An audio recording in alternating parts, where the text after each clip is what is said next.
CM ಸಾಹೇಬ್ರೆ, ಸಂತಾಪ ಸೂಚಿಸೋದು okay, Khamenei ಕೃತ್ಯಗಳು ನಿಮಗೆಷ್ಟು ಗೊತ್ತು? ಈ ವಿಡಿಯೋದಲ್ಲಿದೆ ಈ ಪ್ರಶ್ನೆಗೆ ಉತ್ತರ.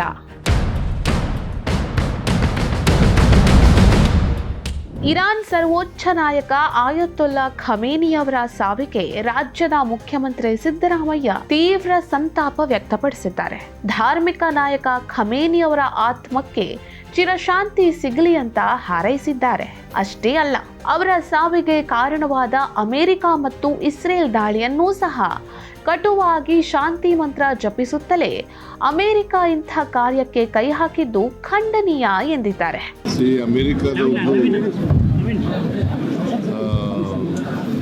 ನನ್ನ ಪ್ರಕಾರ ಖಮೇನಿ ಮೇಲೆ ಮಾಡಿರ್ತಕ್ಕಂಥ ವಾರ್ ಇದೆಯಲ್ಲ, ಇರಾನ್ ಮೇಲೆ ಮಾಡಿರ್ತಕ್ಕಂಥ ವಾರ್ ಅನಗತ್ಯವಾದದ್ದು.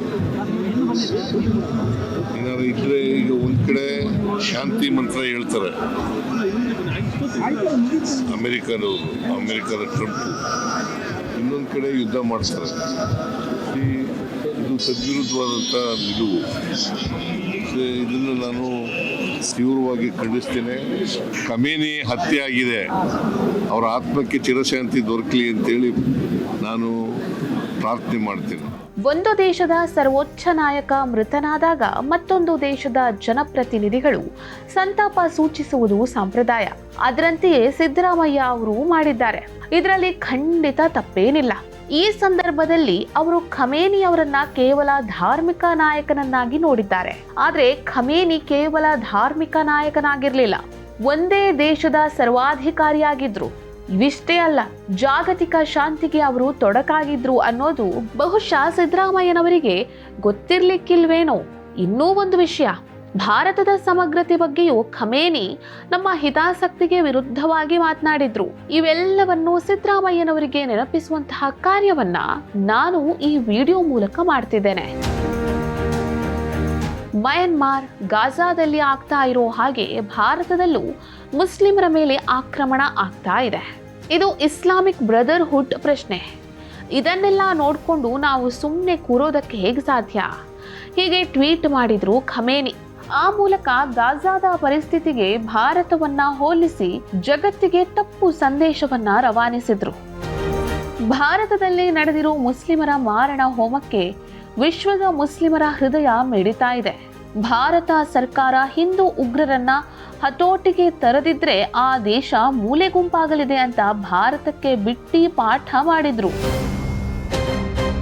ಇನ್ನು ಆರ್ಟಿಕಲ್ 370 ತೆಗೆದಾಗ್ಲೂ ಅಷ್ಟೇ ಭಾರತದ ವಿರುದ್ಧ ವಿಷ ಕಾರಿದ್ರು. ಕಾಶ್ಮೀರಿಗಳ ಮೇಲೆ ನಡೀತಾ ಇರೋ ದಬ್ಬಾಳಿಕೆಯನ್ನ ಭಾರತ ಸರ್ಕಾರ ತಕ್ಷಣ ನಿಲ್ಲಿಸಬೇಕು ಅಂತ ಧಮಕಿ ಹಾಕಿದ್ರು. ಅಷ್ಟೇ ಅಲ್ಲ, ಇದೇ ಖಮೇನಿಯ ಸಾಕು ನಾಯಿಗಳಾದ ಹೌತಿ ಉಗ್ರರು ಕೆಂಪು ಸಮುದ್ರದಲ್ಲಿ ಭಾರತದ ಸರಕು ಹಡಗುಗಳ ಮೇಲೆ ದಾಳಿ ನಡೆಸಿ ಅವುಗಳನ್ನ ನಾಶ ಮಾಡಿದ್ರು. ಭಾರತದ ವಿಷಯದಲ್ಲಿ ಖಮೇನಿ ಮತ್ತು ಆತನ ಉಗ್ರ ಗುಂಪುಗಳು ಇಷ್ಟೆಲ್ಲ ಮಾಡಿವೆ. ಇದನ್ನ ನಮ್ಮ ಮುಖ್ಯಮಂತ್ರಿಗಳು ಅರಿತುಕೊಳ್ಬೇಕಾಗಿದೆ. ಇನ್ನು ಜಾಗತಿಕವಾಗಿ ಖಮೇನಿ ನಡೆಸಿದ ಕುತಂತ್ರಗಳು ಒಂದೆರಡಲ್ಲ. ತನಗಾಗದ ದೇಶದ ವಿರುದ್ಧ ಭಯೋತ್ಪಾದಕರನ್ನ ಹುಟ್ಟಿ ಹಾಕೋದು ಈತನ ಜಾಯಮಾನವಾಗಿತ್ತು. ಲೆಬನಾನ್ನಲ್ಲಿ ಹಿಜ್ಬುಲ್ಲಾ, ಈ ಉಗ್ರ ಗುಂಪುಗಳಿಗೆ ಖಮೇನಿ ವರ್ಷಕ್ಕೆ $700 ಮಿಲಿಯನ್ ನೆರವು ಕೊಡ್ತಾ ಇದ್ರು. ಪ್ಯಾಲೆಸ್ತೈನ್ನಲ್ಲಿ ಹಮಾಸ್, ಇನ್ನು ಪ್ಯಾಲೆಸ್ತೈನ್ನಲ್ಲಿ ಹಮಾಸ್ ಉಗ್ರರಿಗೂ ಧನ ಸಹಾಯ ಹೋಗ್ತಾ ಇತ್ತು. ಮೂಲಭೂತವಾಗಿ ಹಮಾಸ್ ಸುನ್ನಿಗಳ ಗುಂಪಾದ್ರೂ ಇಸ್ರೇಲ್ ವಿರುದ್ಧ ಅದನ್ನೂ ಚೂಬಿಡೋಕೆ ಖಮೇನಿ ಬಳಸ್ಕೊಂಡಿದ್ರು. ಅಷ್ಟೇ ಅಲ್ಲ, ಇದೇ ಹಮಾಸ್ ಉಗ್ರ ನಾಯಕನೊಬ್ಬ ಇತ್ತೀಚೆಗೆ ಪಾಕಿಸ್ತಾನಕ್ಕೆ ಬಂದಿದ್ದ. ಅಲ್ಲಿ ಉಗ್ರರ ಜೊತೆ ಬಹಿರಂಗ ಸಭೆಯಲ್ಲಿ ಪಾಲ್ಗೊಂಡಿದ್ದ. ಅದೇ ವೇದಿಕೆಯಿಂದ ಭಾರತಕ್ಕೂ ಧಮಕಿ ಹಾಕ್ದ. ಸಿದ್ದರಾಮಯ್ಯನವರು ಈ ವಿಷಯವನ್ನು ತಿಳಿದುಕೊಳ್ಬೇಕು. ಯಮನ್ನಲ್ಲಿ ಹೌತಿಗಳು, ಈ ಹೌತಿ ಉಗ್ರರಿಗೆ ಅತ್ಯಾಧುನಿಕ ಡ್ರೋನ್ ಮತ್ತು ಶಸ್ತ್ರಾಸ್ತ್ರಗಳನ್ನ ಪೂರೈಸಿದ್ದೇ ಖಮೇನಿ. ಕೆಂಪು ಸಮುದ್ರದ ಮೇಲೆ ತನ್ನ ಹತೋಟಿ ಸಾಧಿಸಲು ಖಮೇನಿ ಈ ಉಗ್ರರನ್ನ ಬಳಸಿಕೊಂಡಿದ್ರು.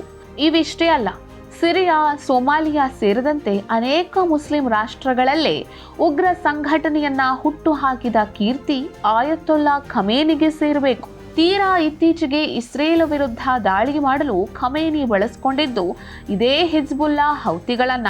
ತಾನು ಮಾತ್ರ ಸಾಚಾ ಅಂತ ತೋರಿಸಿಕೊಳ್ಳುತ್ತಾ ಉಗ್ರರನ್ನ ಬೆಳೆಸಿದ್ದು ಖಮೇನಿಯ ಬಹುದೊಡ್ಡ ಕುತಂತ್ರ.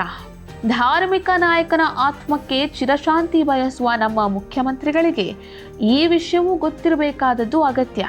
ದೇಶದ ಭದ್ರತೆ ಸಮಗ್ರತೆಯ ವಿಷಯದಲ್ಲಿ ಮೂಗು ತೂರಿಸುವ ಅಂತಾರಾಷ್ಟ್ರೀಯ ನಾಯಕರ ಬಗ್ಗೆ ಮುಖ್ಯಮಂತ್ರಿಯವರು ತಿಳಿದುಕೊಳ್ಳಲೇಬೇಕಲ್ವೇ? ಈ ಪ್ರಶ್ನೆಗೆ ನಿಮ್ಮ ಉತ್ತರವೇನು? ಈ ವಿಡಿಯೋ ನೋಡಿದ ನಂತರ ಕಮೆಂಟ್ ಮಾಡಿ, ಶೇರ್ ಮಾಡಿ ಮತ್ತು ನಮ್ಮ ಚಾನೆಲ್ ಅನ್ನು ಸಬ್ಸ್ಕ್ರೈಬ್ ಮಾಡಿ.